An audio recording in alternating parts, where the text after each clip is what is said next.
All the arachnophobes, Liz's projectors, were stood in 2 circles, the one inside of the other. Their hands and arms were locked together in a complex, interlocking pattern, and they walked around, rotating the whole thing slowly but surely. Liz wasn't there, but in the corner I could see one of her postgrad students. I think his name was Mark, standing there, staring like he was in some sort of trance. I mean, they all looked like they were in a trance.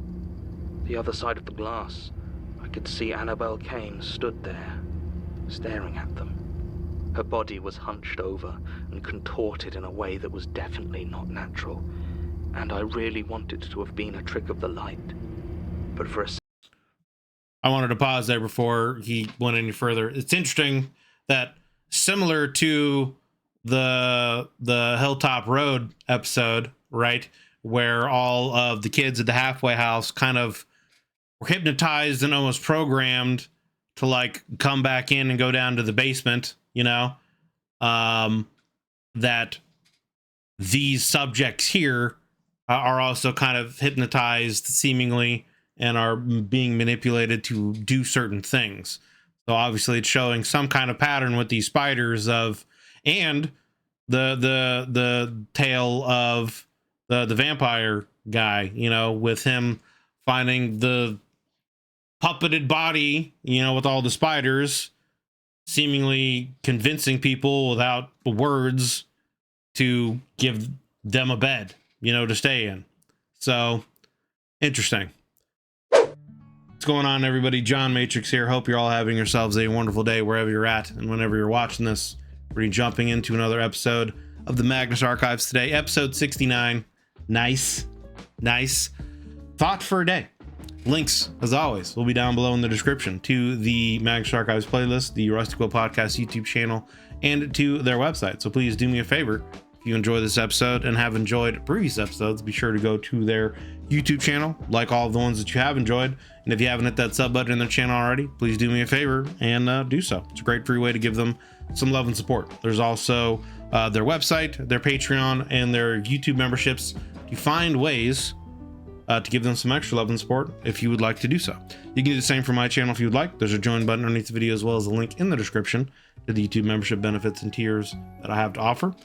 So if you'd like to give my channel a bit of extra love and support, you can check those out. There's also a bunch of playlists on the channel for other University of Surrey reactions to former 40K, the SCP Foundation, Backrooms, Greylock, and obviously the Magnus Archives series, and more, as well as some gaming content. So if any of that sounds like it would interest you, you know, feel free to look around the channel and see if there's anything else you would enjoy checking out. But regardless, I appreciate you just taking the time out of your busy day and schedule to jump in here and check out this video. So I do hope you enjoy it. And yeah, let's jump into it here. Magnus Archives number 69, thought for a day. Do it.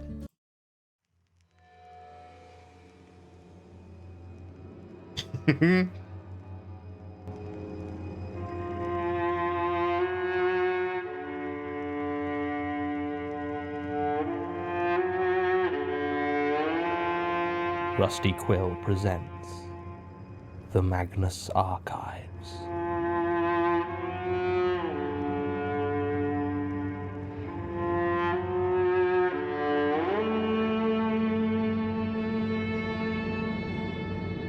Episode 69. Nice.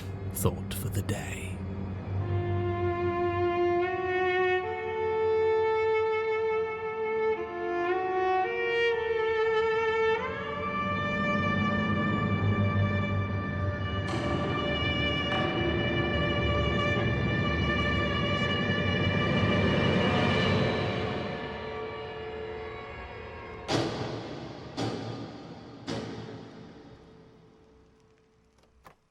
Here you go. Sasha in today. Oh, she's got the day off. Said she was spending the day with this Tom of hers. Oh, anything nice? Didn't say. Is this Viserys? Is this the officer lady? I think that's her, right? Have you ever actually met him? Why would I have? We don't exactly hold socials. He sounds nice enough, I suppose, in a Kensington sort of way. You ever met him? No, but she's pretty private with that stuff, isn't she? Oh no, this is Martin. I don't know why. I thought it sounded like the officer lady there for a minute. I don't know. Whatever. Not like Tim. Just talk to him, please. I think we've said more than enough. I doubt there's much more words can do for us. You can't work together like this. Ironically, I think working is all Tim and I can do together. Yeah, I thought it was like, why is she asking about Sasha? Like, what? I don't know. Anyway. Please. I think we've said more than enough. I doubt there's much more words can do for us. You can't work together like this. Ironically, I think working is all Tim and I can do together. Look, John, like, when was the last time we all just talked? Just talked without all of Thank you this... for the tea, Martin. Martin trying to be Mr. Therapy here. Martin, trying to pull a Dr. Phil and just bringing everyone together. Good old Martin, Good old Martin. Okay. Fine. He's not wrong, I know. Statement of Darren Harlow. Statement of Darren Harlow regarding a failed psychology experiment at the University of Surrey. Original statement given 18th November 2010. Audio recording by Jonathan Sims, head archivist of the Magnus Institute, London. Statement begins. Things always seem so obvious in retrospect. That experiment was always a terrible idea. Even at the time, I remember thinking it sounded like something out of a horror movie. I mean, every time I heard a new detail about it, I'd go home and tell my wife, and we'd speculate over dinner about how it was going to go wrong in some grotesque and horrific way. We'd laugh and suggest the way... Sounds like a wonderful experiment that I would absolutely want to be a part of. Like, when the people conducting the experiment go home and have a conversation like that, I don't know. Sounds like something that should be brought up to the ethics committee for the SCP Foundation. You know what I mean? It could turn those poor grad students into crazed killers or mutated monsters. And when I started to see more and more spiders around the lab, I turned the very real sense of unease into the fun sort of fear. Like I was just playing. The fun sort of fear. Yes. At being scared. It's so strange. Even when you're really looking for horror, it's impossible to actually believe it. It always feels like something you made up, just having a bit of fun, scaring yourself. Because those things don't happen. Not in the real world. But you think sometimes about what the real world is.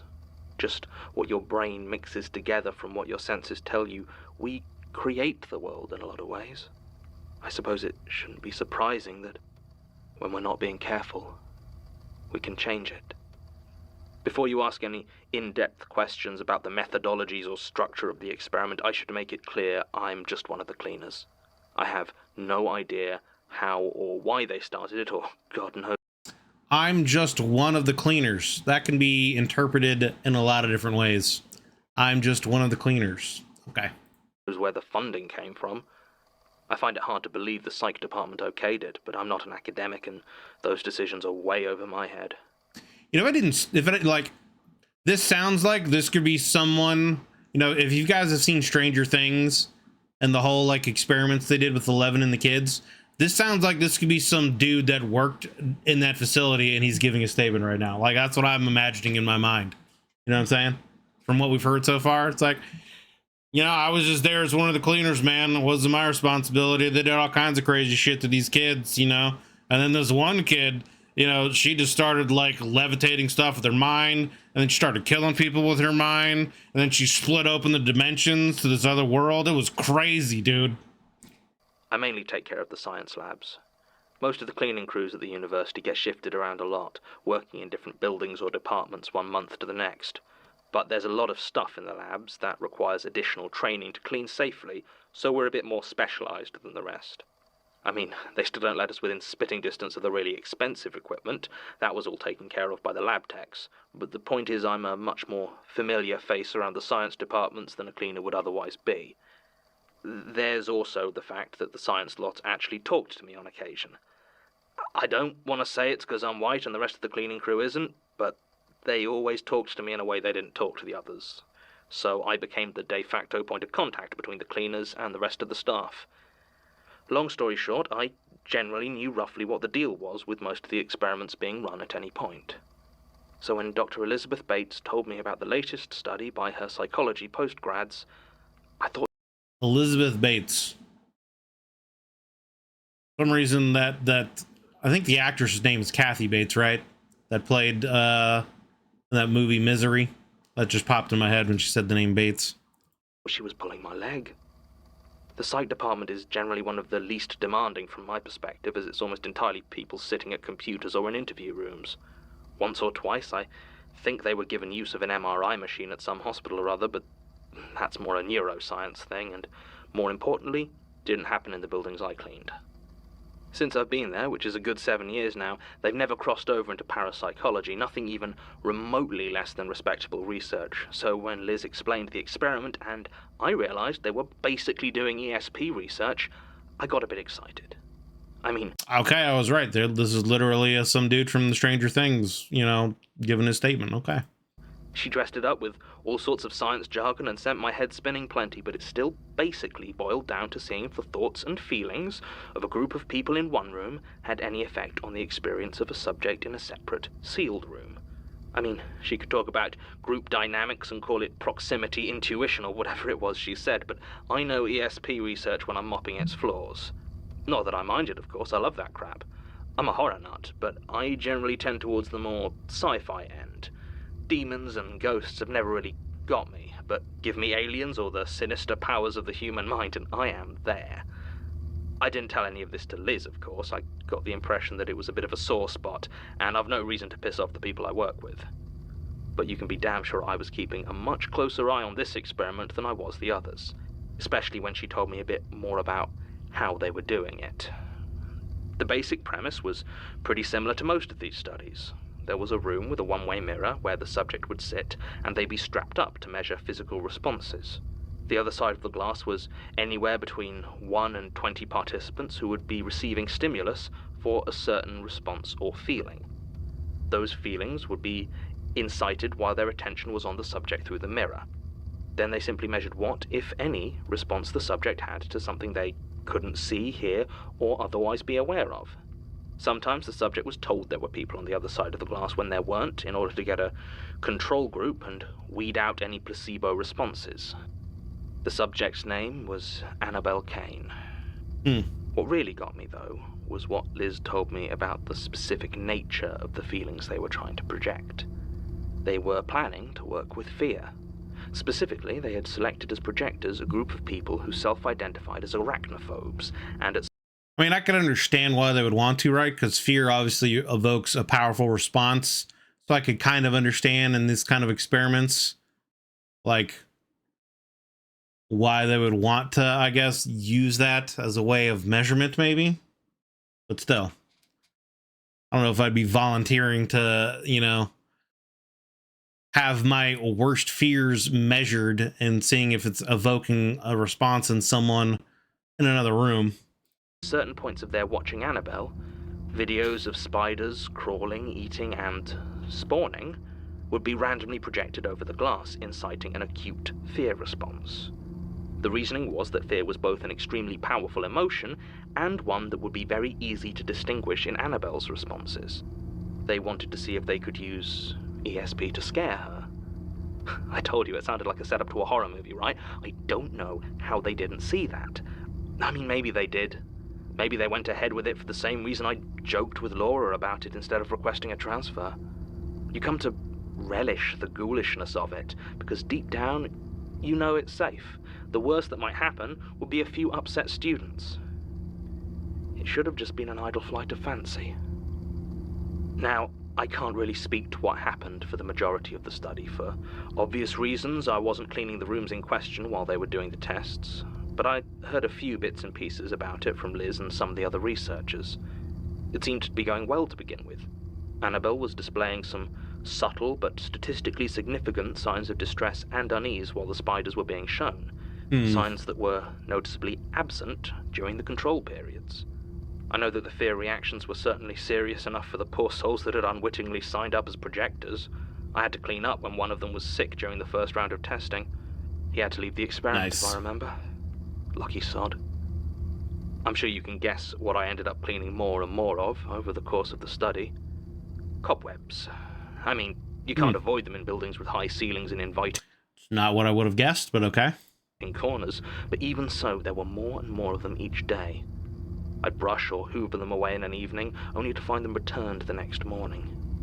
It can't be a coincidence that you have a woman who is an arachnophobe and you're doing a fear-based study and projecting images of spiders in various ways, and now all of a sudden there's more and more cobwebs showing up in your workplace, and you keep cleaning them and more show up. Not a coincidence. Thicker than ever. I never got a good look at the spiders behind them. Unlike most of the ones I've seen sitting fat and proud in the center of their webs, the most I ever saw of these would be a quick scuttle of dark legs disappearing into a hole in the plaster or behind a wall installation. It creeped me out plenty, but in a good way, I thought. I knew that logically they were just escaping the winter. I mean, you know how cold it's been these last few weeks. I tried to spook Liz, telling her how her dark experiments were summoning up an army of spiders. It's exactly what's happening. I had no idea. Exactly what's The tests were happening. progressing, and they had started introducing multiple projectors at once to see how it. They're gonna like turn this Annabelle into like a spider queen. I feel like that's gonna happen right now. They're literally gonna make her the Queen of Blades, and she's gonna head the new Zerg army and destroy the world. Affected the intensity of the feelings Annabelle was receiving. Liz was very excited by the results. I can still remember her face as she told me that Annabelle had apparently reported having several unsettling dreams about spiders. Notably, at no point in the experiment had she been informed that it was spiders being used. Yikes. Liz was excited, telling me how the dreams seemed to map very well to the physiological responses they had been recording. How Annabelle had dreamed of tiny legs running along her veins like a web. It was then they started to have problems, though. While adding additional projectors had at first increased the severity of the responses, it seemed this had very quickly tapered off, and soon the measurements had changed significantly. They were still getting noticeable responses, but they weren't like the ones they'd gotten before. They didn't appear to be fear. Liz was irritated by this, as even though the results still looked good for a general ESP study, the variation in response tone would apparently muddy the research in ways she wasn't keen on. I only saw Annabelle Kane once during this period. She wasn't hard to pick out. She dressed like a vintage clothing store exploded on her, and her short bleach blonde hair stood out sharply against dark skin. The first time I saw her, I liked her. She looked like the kind of student who occasionally talked to cleaners like they were people. Not that we ever actually spoke, but she had that air about her. This time, though, it was just as she was leaving the mirror room. She was walking strangely, like her trousers didn't fit her right. She kept bending her knees at kind of odd angles, holding herself with this stiffness. Her arm. I don't know why, but the way he said the mirror room just made me think of, the episode with Michael and the door and him teleporting that woman to this like mirror dimension. I don't know. I don't know if that has any significance here or not. It doesn't seem like it, but this is where my mind went when he mentioned that. Strangely, like her trousers didn't fit her right. She kept bending her knees at kind of odd angles, holding herself with this stiffness. Her arm was extended and she ran her hand along the wall as she went, moving her fingers rapidly so it scuttled like a spider with its legs missing. Even then, I didn't really start to consider what might be happening. No, I didn't take it seriously until what happened last Thursday. I'd pulled a late shift and just finished my first sweep of the labs. I'd made a start on mopping the corridors leading up to the rooms Liz had been using when I noticed the lights were still on. Now, she'd mentioned that afternoon they were trying the first sessions with all 19 of the remaining projectors. They'd had a predictably high dropout rate. Now, I know that the more people you have involved in a test, the longer it tends to take and the more potential there is for delays, so it might well have overrun, but It was 9:30 in the evening by that point, so it seemed very unlikely it would have gone on that long. I thought maybe they'd just left the lights on by accident. These things happen. I did my best to forget that the lights in those rooms were normally motion activated. I hope someday I'll forget what I saw when I opened that door. Yikes. But I won't. All the arachnophobes, Liz's projectors, were stood in 2 circles, the one inside of the other. Their hands and arms were locked together in a complex, interlocking pattern, and they walked around, rotating the whole thing slowly but surely. Liz wasn't there, but in the corner I could see one of her postgrad students. I think his name was Mark, standing there, staring like he was in some sort of trance. I mean, they all looked like they were in a trance. The other side of the glass, I could see Annabelle Kane stood there, staring at them. Her body was hunched over and contorted in a way that was definitely not natural, and I really wanted to have been a trick of the light. But for a I wanted to pause there before he went any further. It's interesting that, similar to the Hilltop Road episode, right, where all of the kids at the halfway house kind of were hypnotized and almost programmed to like come back in and go down to the basement, you know, that these subjects here are also kind of hypnotized seemingly and are being manipulated to do certain things. So obviously it's showing some kind of pattern with these spiders of, and the tale of the vampire guy, you know, with him finding the puppeted body, you know, with all the spiders, seemingly convincing people without words to give them a bed, you know, to stay in. So interesting. Natural, and I really wanted to have been a trick of the light, but for a second it looked like she had more than 2 eyes. Almost as soon as I entered the room, the movement of the circle stopped abruptly and their heads snapped to face me all at once. I froze in panic. They dropped their arms to the side, and for a moment I was sure they were going to attack me, but instead they turned back towards the window, towards Annabelle, and walked up to it, lining close in front of the glass. With a sudden, jerky motion, they drew their heads back, then slammed them into the mirrored window, shattering it all at once. What? I wanted to run, but I couldn't will my body to move. I just stood there, watching the blood run down from the cuts in their foreheads as Annabelle began to climb through the broken window, her limbs moving and reaching slowly and deliberately. The others didn't move a muscle as she crawled over them, then over the floor towards me. When she was about a foot away from me, she drew herself up to her full height. I don't know exactly how tall she had been before, but now she loomed over me by almost a full foot. Her eyes locked on mine, and I began to feel something. It was like 100 tiny, scurrying legs inside my skull, moving and scampering through my mind. I felt my hands, which had dropped to the side of my body, begin to raise. Yeah, I would have noped out a long time ago, brother. Like, as soon as they would have turned and snapped their heads, they looked at me like, my bad, sorry, wrong door. And I'm out. And I'm out. So, like, literally, yeah, they're doing some kind of, like, dream experimentation stuff with these thoughts and fears, and they've transformed this woman into some kind of, like, Spider Queen thing. That's what it sounds like. My skull moving and scampering through my mind. I felt my hands, which had dropped to the side of my body. Literally made her the Queen of Blades.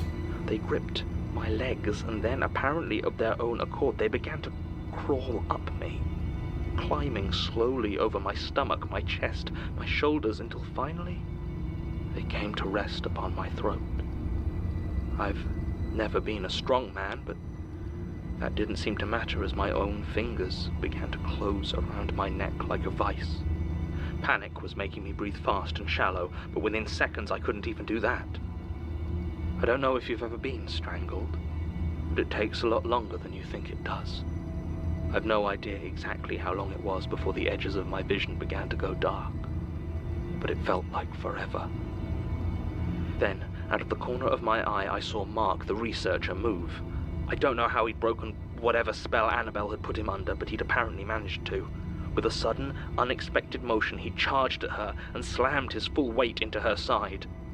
The attack took her completely off guard, and she fell hard against the edge of the broken window, the Mark's side of the her man. head making a god-awful crunching sound as it hit.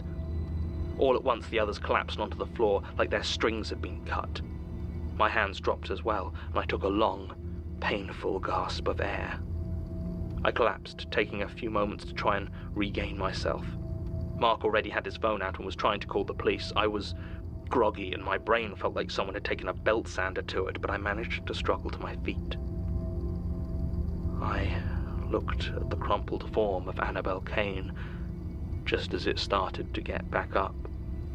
I could see the side of her skull had been caved in. Nope. I would find something and just start wailing on her face, dude. I would not. No. I don't care. Throw me to jail. This woman just did some crazy shit, tried to take over my mind. All these people were just, puppeted by her. She's gonna die. I'm finishing this off before she has a chance to do something crazy. And yeah. And beneath the wet mess of blood and bone, I saw a mass of dull white cobweb. Ugh. I ran. I'm not proud of it. I ran out of that building, back to my car, and I just drove away. I mean, that's probably the smart thing to do. For almost an hour before I finally pulled into a side road and started crying. I never saw any of them again. The university administration contacted me before the police did. They told me in no uncertain terms that if I valued my job, I had officially not been in the building that night. I wouldn't be going back there to work again after that experience. Fuck your job, brother. I'm going somewhere else. All right? Like, I didn't really know what I'd have told the cops anyway, and I needed that job. So when I was questioned, I told them I'd been homesick with a stomach bug. I think the fact that I looked like death helped convince them, and I wore a high-necked shirt to the interview. Official line was that Annabelle had suffered a psychotic break and broken the window, injuring a lot of people with broken glass before beating Mark half to death and fleeing the building. The others in that room didn't seem to remember anything, and I don't know if Mark ever mentioned me in his testimony. He and Liz still haven't returned to the university, and I've not made any efforts to contact them. As far as I know, interesting. Annabelle Kane is still out there. I'm keeping my distance from anything even remotely spider-related, though. I somehow managed to live through one horror movie. I have no intention of going looking for another. Yeah, I wouldn't either. Ends. More spiders. Mr. Harlow's testimony does at least have the decency to be widely corroborated. The story of the psychology student who went mad during an ESP study is still widely discussed in certain quarters of Surrey University, and there are multiple newspaper articles covering the events in depth, though none of them mention the arachnid angle, or indeed Mr. Harlow's involvement. Both Mark Voigt and Dr. Elizabeth Bates left the university almost immediately following the incident under something of a cloud. Dr. Bates has refused our request for an interview point blank, while Martin informs me that Mr. Voigt's testimony was disjointed and borderline incomprehensible. Apparently, biologically, his account of the spiders doesn't make any sense, according to Martin. Also, apparently he cried a lot. He did, however, at least confirm the presence of Mr. Harlow at the event, and the rest of the conversation was a mess of rambling about legs and scuttling. Despite his recent issues, Tim came through on this one. Police reports do support the official story of a student who suffered a violent episode and attacked other people involved in a research study. It was ascribed to a psychotic attack, though Annabelle Kane's parents have repeatedly stated she had no history of mental illness or violence. Indeed, I've rarely seen so blatant a use of the image of a frothing lunatic outside the pages of lurid fiction. I do not think she went mad. Annabel Kane has never been apprehended and appears, to all intents and purposes, to have disappeared. What is equally, if not Annabelle's more the new concerning, Jane. is that in the years since that statement, every one of the other participants in that study, Dr. Bates' so-called projectors, have also disappeared. I cannot help but wonder how many cobwebs might be found in their old homes. End recording. Captain's log supplemental. Supplemental. I've not been back in the tunnels. I find myself, let's call it what it is. I'm scared. Especially after last week's abortive exploration. And yet, every other lead seems to have dried That she up did. or given more questions without resolving anything. And short of confronting Elias with what I found, or waiting in the unlikely hope of more tapes from Basira, I am struggling to settle on any plan that doesn't take me down into those tunnels. Down to find something that has made very clear that it does not want to be found. I should ask the others for help, but I can't.